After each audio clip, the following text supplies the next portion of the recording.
Natasha and Her Illegitimate Child in a Muslim Society. A novel by Dr. A. Ahmed. This story is narrated in 2 books. Book 2. Copyrights. All rights are reserved. No part of this book may be reproduced, stored in a retrieval system, or transmitted in any form or by any means without the prior written permission of the author, except by a reviewer who may quote brief passages in a review to be printed in a newspaper, magazine, school journal, or university article. This novel is a work of fiction, but the entire story is based on the actual life of a Muslim family in Sudan. Therefore, all names, characters, places, and incidents are either the product of the author's imagination or are used fictitiously. Any resemblance to actual persons, living or dead, events, or locales is entirely coincidental. Chapter 34. On the trial day of Natasha and Wahid. The trial of Pastor Wahid and Dr. Natasha took place after 3 months from the day Professor Natasha Shams al-Din had received that anonymous life threat letter in her mail and showed it to the police. By then, she is close to 9 months in her pregnancy. Even though she is in her last few days of her pregnancy, she has been compelled to appear in court. Most of the non-Muslim people who came for the trial became angry when they saw that a high pregnant woman has been dragged in a court for a trial. She might deliver her baby at any moment. Her stomach might burst out at any second and her baby might come out any minute. She is walking with so much difficulty. She has been supported by her brother Wahid and her Ethiopian girlfriend, Almas. There is rumor spread around the city that Dr. Natasha had received a life threat from Muslim terrorists. Such rumor is based on information leaked out through a noisy police officer who passed it as a gossip to his friends. The righteous wrath of her supporters and sympathizers increased when they understood that if someone shoots her while she is entering the courtroom or while she is returning to her residence, he will kill her along with her unborn baby. Nonetheless, as they say, the law is blind and hence it does not see her pregnancy or perceive the danger involved in her public appearance without any special police protection. She has to face the alleged accusations of her forged false religious identity and fake name. Dr. Natasha and her brother are accused of misguiding the Saudi embassy by falsely claiming to be husband and wife when they are real sister and brother. Dr. Natasha is shocked when the court surprised her with the serious charge of lying to the Canadian embassy in Dubai by applying for a spousal visa for her second husband. She is also informed that the police of Toronto acquired information that she faked a sham marriage and provided false evidence for obtaining spousal visa for Dr. Jamal Mahmood, who confessed to the police authority that he did not marry her. It is just a pseudo-marriage contract which she had been done only on papers and meant to fool the Canadian embassy in Dubai and obtain a spousal visa for him. But the so-called groom and his bride had not consummated their marriage contract until they arrived in Canada. It is one of those sham marriages which some Indians made with their sisters and mothers and Egyptians with hookers and streets girls. Nevertheless, the lawyer of Dr. Natasha and Pastor Wahid has able to clear them from the first accusation of faking false names. By the way, Wahid Muhammad Ahmed has opened a church and began to pastor it. He has 55 members in his new church. Their lawyer supplied tangible proofs that Dr. Natasha and her brother Pastor Wahid had officially changed their names to Dr. Nadia Ahmed and Sami Ahmed. But when Dr. Nadia returned to Canada along with her new husband, she changed her name to Dr. Natasha Shams al-Din. However, her brother remained until the day of the trial with his new name Sami Ahmed, but in his church is called Pastor Wahid. Those changes had been done in a legal and official way which are allowed in Canada. Secondly, the lawyer said Canada is a free country where the person could change his religion any time and without giving reason or announcing that in public. For example, the law in Canada allows the person to be today a Muslim, tomorrow a Christian, and day after tomorrow a Hindu. Even if he becomes an atheist or begins to worship the sun and moon, he is free to do so. No one is required to supply official papers to indicate which religion he is following or which deity he is worshipping. He said there are some Canadians who openly are worshipping the devil and have a satanic church which they attend every Sunday. For that reason, the Professor Dr. Natasha and Pastor Wahid should not suppose to be asked which religion they are following now or which one they used to follow when they applied for their visas to the Kingdom of Saudi Arabia. No Canadian court would prosecute a citizen for presenting allegedly false religious identity. Thirdly, the lawyer said that his clients should not be prosecuted for visiting the Holy Land of Muslims and attending the annual Hajj rituals, even if they admitted that they were not Muslims when they did that. As examples, the lawyer argued that every year thousands of visitors visit the Vatican or the holy city of Urushalim or Jerusalem and other holy places of Christians and holy places of Jews, Hindus, Buddhists, and Sikhs without required to reveal the names of their religions and deities. Religious holy places are treated all over the world as historical sites and are open to all worshippers and tourists. Muslims in Canada and the USA are inviting teachers and their students from schools and colleges near them to visit their mosques and learn about their religious practices and witness their daily 5 prayers.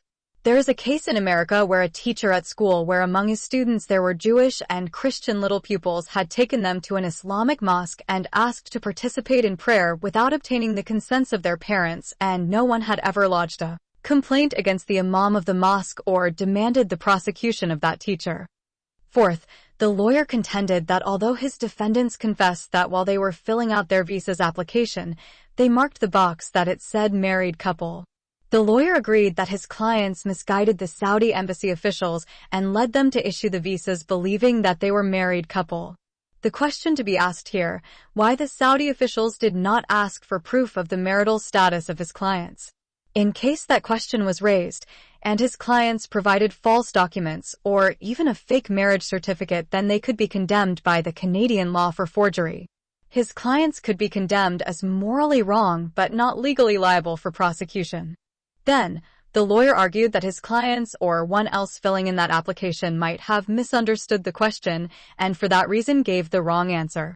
It was the duty of the Saudi officials to make sure the applicant had understood the question and given an accurate answer backed by official documents such as a marriage certificate. Fifth, based on the above-mentioned defense, all the lawsuits of other Middle East embassies which accused my clients of entering and traveling in their countries with false religious identities and fake names bear no weight, and their lawsuits should be rejected by the court. Sixth, there is a charge that said my female defendant Dr. Natasha lied in her application for a landed immigrant visa for her spouse Mr. Dr. Jamal Mahmood. First of all, I do not know how the police obtained information that the husband of my female client confessed that her second marriage is fake. Even if the husband of my client made such confession, still the court could not use it against my female client because she lived with him as a wife or conjugal partner, and right now, she is carrying his baby in her womb. If the court has doubt about the father of her baby, then in that case, this trial should be postponed until my female client delivered her baby and a paternity DNA test be conducted on the baby and Mr. Dr. Jamal Mahmood to find out whether he is the biological father or not. After the lawyer presented his defense, the court passed its judgment. Based on the charges, the words of the legal representatives of the Embassy of Saudi Arabia and other Middle Eastern countries, and the defense of Dr. Natasha and her brother's lawyer, the court could not find the suspects guilty of any of the charges that have been laid on them. Canadian Muslims who crowded the courtroom that day have become extremely outraged and began to shout repeatedly their religious slogan of Allahu Akbar, Allah Akbar, and accused the court of injustice.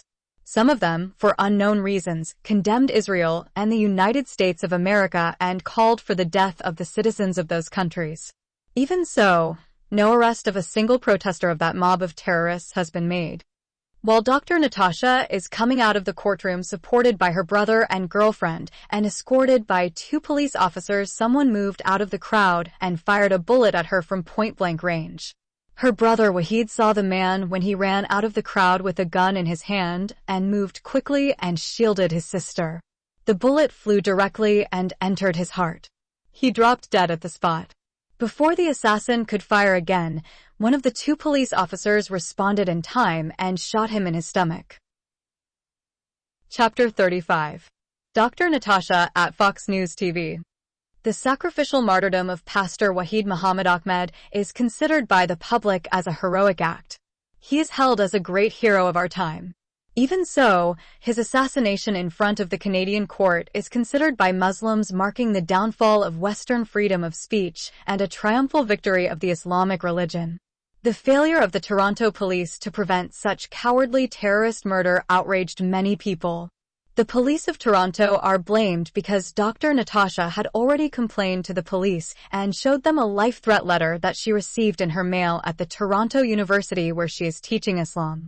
Firstly, the police were supposed to take seriously her complaint and therefore should have provided her with protection around the clock. Secondly, she should not have been forced to attend the trial when every cop in the city knew that her life was in great danger. Thirdly, the police should have used that life threat letter as a lead to reach those Muslim terrorists who were plotting to assassinate her outside the Toronto Criminal Court. The assassin of her brother survived the bullet that hit his stomach. The police revealed his identity as a Sudanese Muslim student studying at the University of Toronto. He is one of the students of Professor Dr. Natasha. The initial investigations revealed that he is sharing the same apartment with Dr. Natasha's husband and other 3 Sudanese young men. All the tenants are students and all of them are unmarried except Dr. Jamal. Her husband is the only one who is without work and depending entirely on his roommates. The other 4 Sudanese have been interrogated, but none of them admitted that he had any knowledge of the assassination plot. After detaining them for 3 days and interrogating them, the police let them go and kept a watch on them. The police could not be able to make any more arrests. The assassin is a pig-headed terrorist, therefore the police could not be able to get any information out of him which might lead to other hands involved in his murder plot. In the meantime, the shock of seeing her brother being shot and killed in front of her eyes caused Dr. Natasha to collapse and fall into a long coma. When she was rushed to the nearest medical facility, the hospital authority immediately conducted a cesarean operation on her unconscious body and removed the baby. The baby was born alive and kept in the intensive care unit because he was born a few days before his mother's due date. The assassination of Wahid is a great tragedy for his wife and children. Alma's Abraha happened to be there outside the courtroom when her husband was assassinated in front of her eyes. Thousands of people sent their condolences to her through the mail. Many of them called her on the phone and condoled her. Meanwhile, her house has been guarded by the police around the clock. The children of Dr. Natasha have been stopped from going to school for the fear of being kidnapped or assassinated by other outraged Muslim terrorists. It took Dr. Natasha 5 days to come out of her long comatose state. When she regained consciousness, the memory of the horrifying murder of her brother, who assaulted her, was a major heart attack. She remembered that her brother gave his life in order to protect her and her yet-to-be-born baby. Dr. Natasha wept bitterly when she knew that she lost her loving brother forever. She held herself responsible for his untimely death. She remembered that her loving grandfather also sacrificed his life in order to protect her. She also remembered those innocent 350 wedding guests who were killed on her wedding day. She asked herself while crying bitterly, how many more innocent people are going to be killed because of me before the Muslim terrorists will finally take off my life? Dr. Natasha determined that the blood of her grandfather, brother, and those innocent people who were killed in her place would not go wasted. Therefore, while she is still in her hospital bed, she made a solemn oath to her lost dear ones and those innocent martyrs that she would never keep quiet or be intimidated by the Islamic terror. She determined to expose the evils of Islam until she would be killed by Muslims and go down in her grave as a female martyr of freedom of speech. She knew and understood how to expose and destroy the causes of Islamic terrorism. Muslim terrorists want to silence anyone who discovered the evils of Islam and publicly tried to expose them. Islam is the only religion that kills those who expose its evils. After making that serious decision, Dr. Natasha picked up her cell phone and dialed from her hospital's bed the American Fox News TV and invited them to come and get the video of the brutally stoned Siham. She informed the channel that the cruelly executed woman in the video is none other than the former wife of her husband, Dr. Jamal Mahmood. Moreover, she told them that she is the one who witnessed the cruel stoning of the innocent Sudanese woman from the balcony of her apartment in Riyadh City, in the Kingdom of Saudi Arabia, and shot the videotaping. In fact, the Fox News staff members are eagerly waiting for the video and tried several times to get it from Dr. Natasha. But Professor Natasha kept postponing the delivery until the coward terrorists of Islam once again hit her family. Before the video reached Fox News, Dr. Natasha had been discharged from the hospital and returned to her late brother's house to live with his widowed wife and her best girlfriend, the widow Mrs. Wahid Abraha, and her 2 children Nadia and Sammy.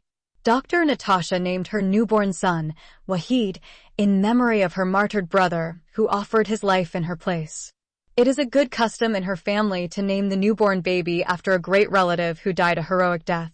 Her late grandfather named her Natasha after his beloved daughter, who was whipped to death by the Sharia court in Sudan. She named her firstborn daughter Nadia after her grandmother, who was stabbed to death when she shielded her daughter Natasha and saved her from being slain in honor killing. She also named her firstborn son Sammy after her loving grandfather Dr. Sammy Shams al-Din, who raised her up and sacrificed his life for her protection. Meanwhile, the house where she has come to live with her children and the widow of her brother has been guarded 24 hours by fully armed police officers. Shortly after her discharge from the hospital, Fox News received the stoning video and aired it. Dr. Natasha has been interviewed live after the video has been shown to the world. The Fox News invited at the same time a well-known Muslim imam by the name of Hassan Abdul Rauf. When Imam Abdul Rauf saw the video, the first words came out of his mouth: the video was not genuine. He doubted the genuineness of the video because he claimed he has never heard of a Sudanese woman by the name of Saham Ahmed Wad Kabo being stoned to death in the Kingdom of Saudi Arabia. He further claimed that he has a list of all people who had been publicly stoned in the Holy Land of Muslims.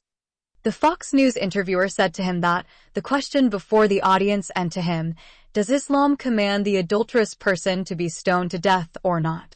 He avoided the direct question and insisted that the video is new Western propaganda against Islam.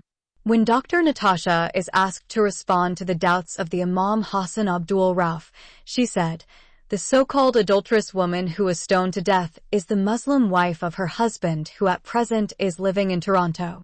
She then admitted that she married the husband of the stoned woman because she wanted to stop him from committing suicide due to the scandal of his condemned wife.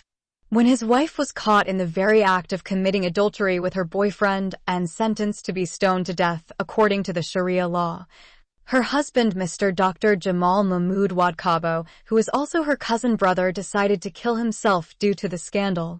In order to stop him from killing himself due to the so-called nasty scandal of his late wife, Dr. Natasha said, on compassionate ground, she betrothed herself to him, lawfully married him, and legally brought him to Canada.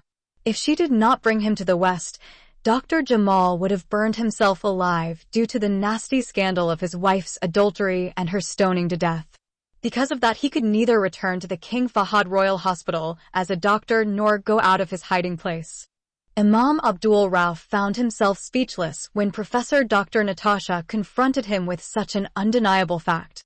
Instead, he changed the topic of the program and began to talk about the good things the Islamic Sharia could bring to the country if it has been implemented in the right way. Nonetheless, the interviewer interrupted him and brought him back to the cruel stoning of the so-called adulterous woman Siham. According to the Imam, in Islam, the sin of adultery can be proved only through confession or pregnancy or 4 male witnesses. Then, he asked how the Sharia court in Riyadh City had proved that Muslim wife had committed adultery with another man.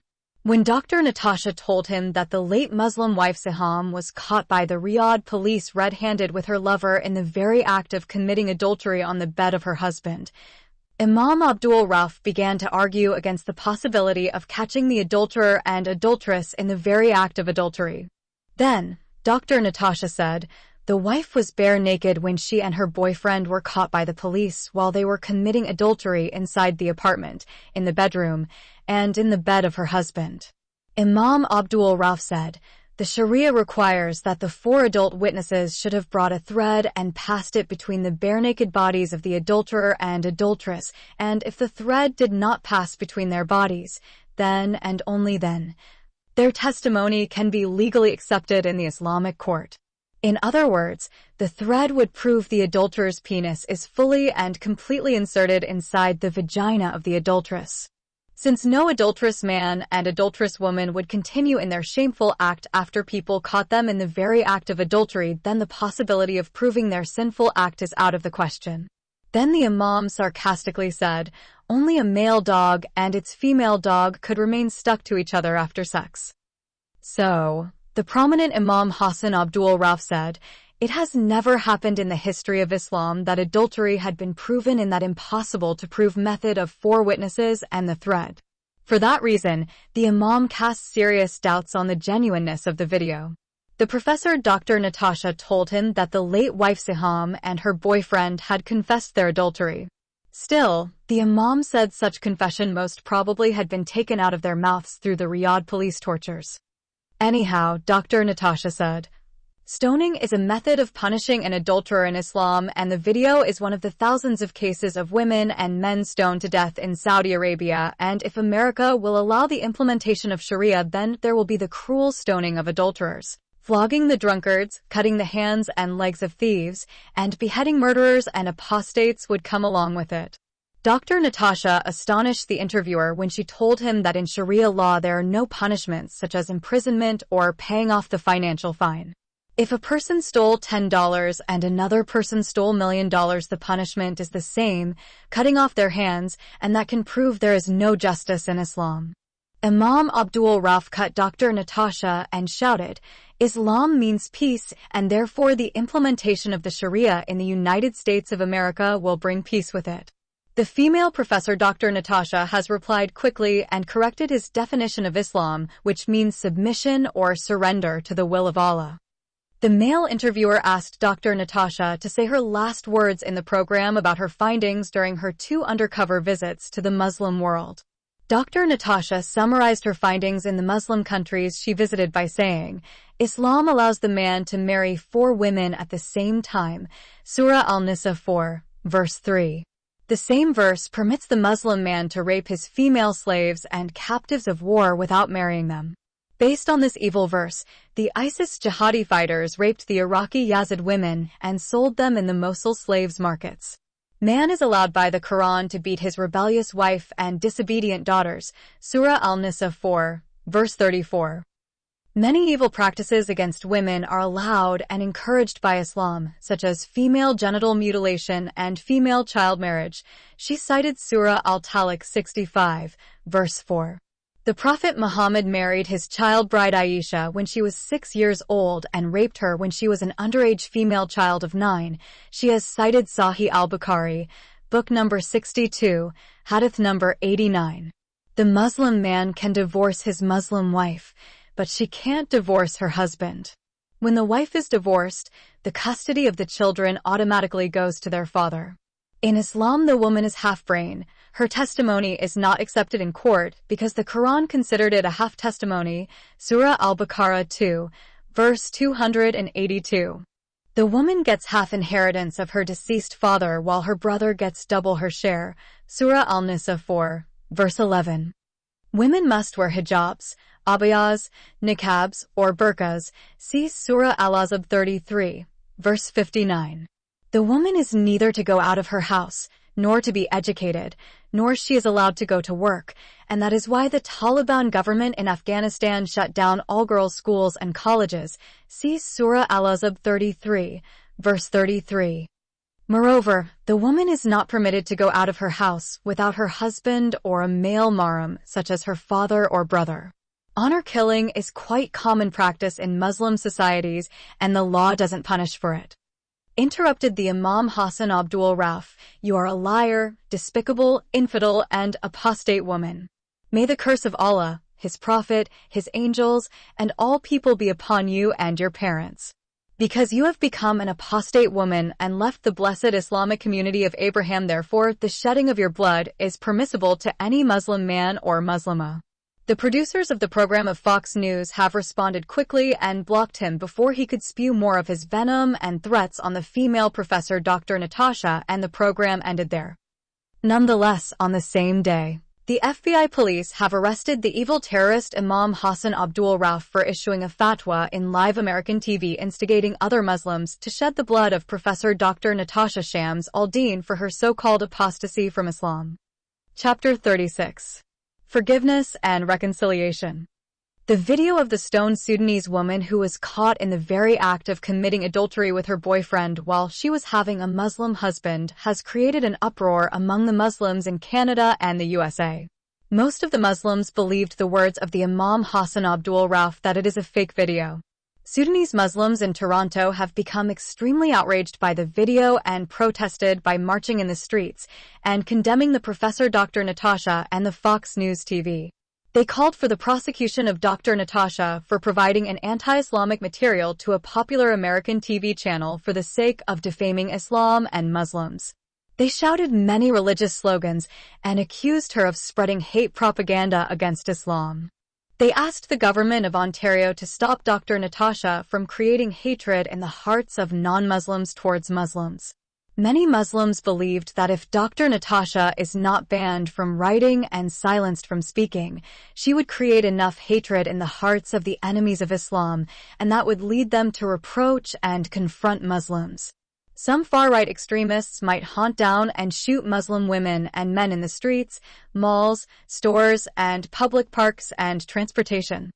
Notwithstanding, no one has been exceedingly affected, and his reputation has been so much damaged by the stoning video more than the husband Dr. Jamal. As soon as the video had been aired in Fox News and Dr. Natasha mentioned that she married the husband of the stoned woman, Sudanese Muslims in Toronto connected the dots and concluded the person in question is Dr. Jamal. Many of them came to him and demanded from him the denial or admission of the serious accusation. As he did before, Dr. Jamal tried to deny his involvement in the case of the stoned woman. However, some Sudanese contacted their relatives and friends in Riyadh City and Khartoum City and confirmed the words of Dr. Natasha.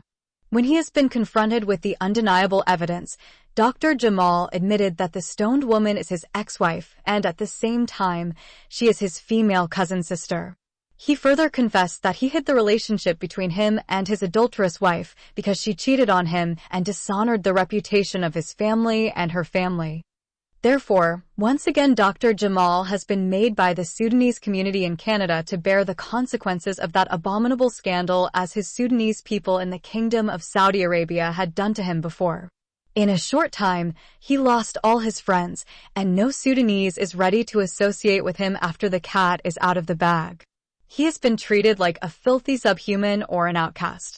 Wherever he went, he met some Sudanese people who reproached him and blamed him for marrying an accursed infidel woman like the apostate Professor Dr. Natasha, who is enemy number one of Islam, in order to hide from the scandal of his adulterous wife. Dr. Jamal tried to convince his accusers that Dr. Natasha fooled him and made him think that she is a Muslim woman, and when he discovered she is not, she already became pregnant with his baby. Nonetheless, none of his blamers is prepared to believe him. Accordingly, Dr. Jamal found himself hated and blamed in Toronto more than when he was in Riyadh. Once again, those ugly suicidal moods began to fill his troubled mind. But this time, his love for his newly born son has stopped him from killing himself. Being rejected and despised by his own Sudanese people, Dr. Jamal decided to go to Dr. Natasha and apologize to her and request her to accept him again as her husband. If she refused him, he decided to beg her to take him back for the sake of their newborn son. He knows that she was the one who stood with him during his difficult time when he was in Saudi Arabia. She was the one who stopped him from killing himself. The short time he spent with her proved to him that she had an exceptionally large and loving heart. Accordingly, after his Muslim friends abandoned him and his Sudanese people detested him, Dr. Jamal went with his tail between his legs and knocked on the door of Professor Dr. Natasha's heart and asked her to forgive him. He sent his apology and request through a long letter he mailed to her through her university's address. In his letter, he explained to her how the stoning video of his late wife has exposed his hidden secret and led his Sudanese friends to blame him and reject him. Moreover, they began to hate him with bitterness when they discovered his Christian wife is the one who spoke against Islam on Fox News TV. He also told her that due to the social scandal he is facing now, he began to have those ugly suicidal thoughts again, and the only person who can save his life again is the same kind woman who rescued him in Saudi Arabia and brought him to Canada as her husband. For that reason, he requested her to forgive him and save his life again and take him back as her husband. When Dr. Natasha has received and read his letter, she is not willing to forgive him and accept him back, but her Ethiopian girlfriend asked her to give him another chance. Dr. Natasha listened to her girlfriend and agreed to forgive her husband, but before she could take him back, she wanted to talk to him.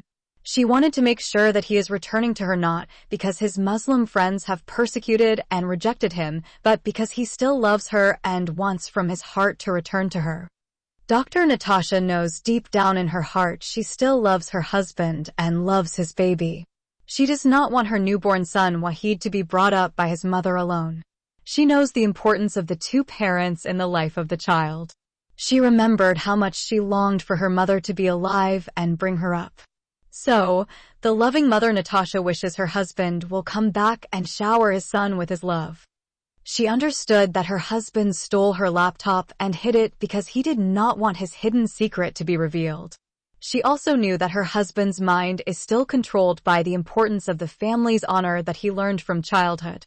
For him to be freed from his Islamic upbringing, he needs some time. For that reason, she decided to forgive him and take him back. She hopes that in the long run, her husband might change and discard that evil Islamic culture from his mind and heart. As a matter of fact, the kind Professor Natasha knew if she refused to forgive her husband and take him back, he might kill himself. She does not want to be responsible for the suicidal death of the person who she rescued when he was rejected and despised in the Middle East. Accordingly, she decided once again to stretch out her arms and pull him out of the bottomless pit where his Muslim people in Canada threw him. Therefore, she wrote back to him and asked him to come and meet her in a certain place in the city. In her reply, she mentioned that she would not take him back until she would talk to him first and become sure he is returning to her from his heart. Dr. Jamal became extremely glad when he came to know that his wife was prepared to give him another chance. He went to the place where she asked him to meet her. Dr. Natasha knows very well that she is putting her life in danger by stepping out of her house all alone without any police protection.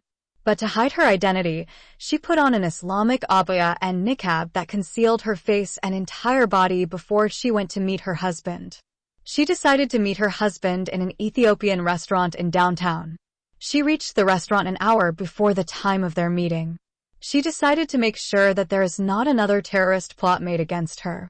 She still could not trust her husband in her life. She thought he might be conspiring with some Muslim terrorists in the city and plotting with them her assassination. The Ethiopian restaurant that Dr. Natasha went to meet her husband is empty most of the time during the day. Most of the customers love to visit it during the night. Dr. Natasha went many times with her late brother Pastor Wahid and girlfriend Almaz Abraha to that restaurant.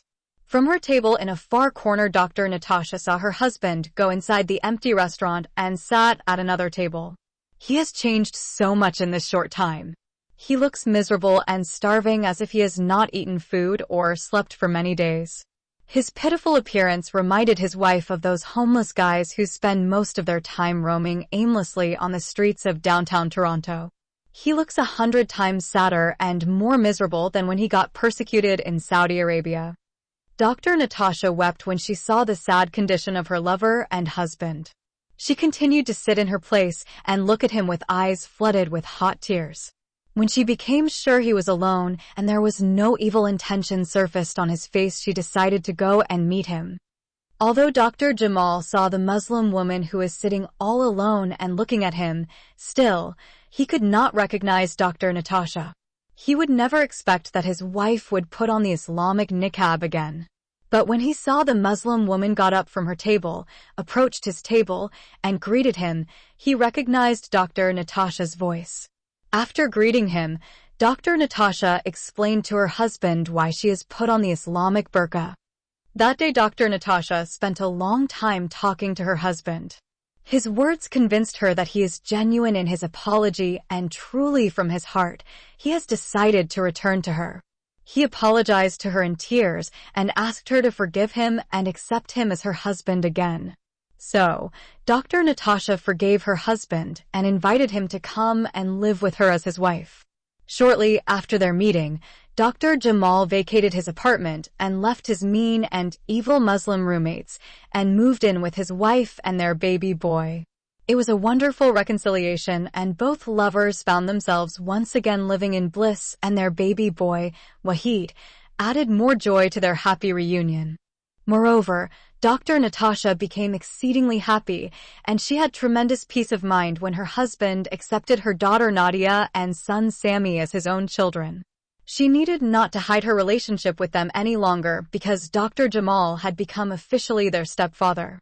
After the forgiveness and reconciliation, Dr. Natasha spent 1 year on maternity leave before she returned to her teaching job at the Department of Religious Studies at the University of Toronto.